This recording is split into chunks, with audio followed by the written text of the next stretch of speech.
What I see in the region is that the big divide now is you have leaders that are trying to empower their people and create more opportunity for them to have a better life, and then you have leaders that are trying to repress their people and often using religion and other excuses as a reason to try and hold their people down. And so when we looked at the Palestinians, we said, well, what are the opportunities that they can have? What's been holding them back economically? And obviously you have the core issues, because you need to resolve the core issues to be able to move forward.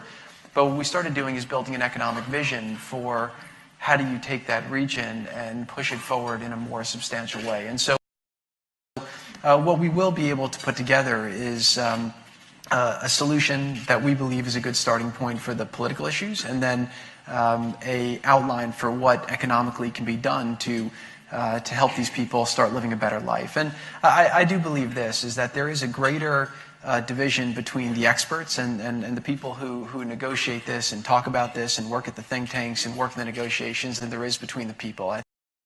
We see this as, Israel's a very special country. It's the only democracy in the region. It's America's strongest ally. They're a great military partner. We do a lot of business with them in a lot of ways. And so Israel's security is something that's very important to this country.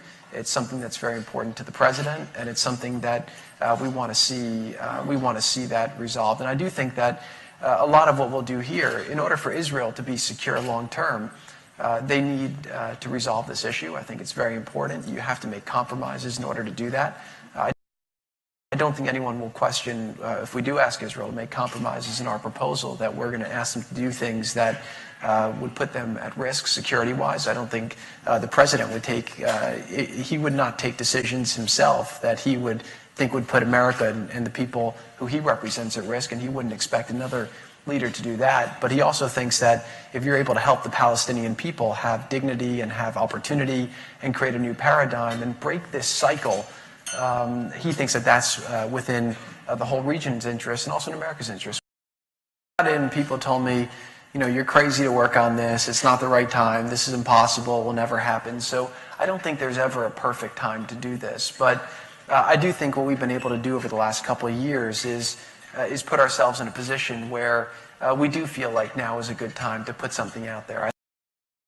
What we want to do is put something out that we think is based on logic, where unquestionably we can say that this will lead to the Palestinian people living a much better life. And we hope that people will act rationally. And I do think that it'll be a test for the Arab countries, and it'll be a test for the international community. Are they going to be stuck in reflexive positions that don't make sense and that have not created peace? Or are they going to look at this for what it is, study it, and say, this makes sense. Why don't you try to engage with it? If you have, problems with these details, why don't you go sit down with them, try to change it? But I do think this is a problem that deserves to be solved, and I am hopeful that, the leadership from both sides will sit together and try to, figure out, based on the framework we provide, how they can move forward.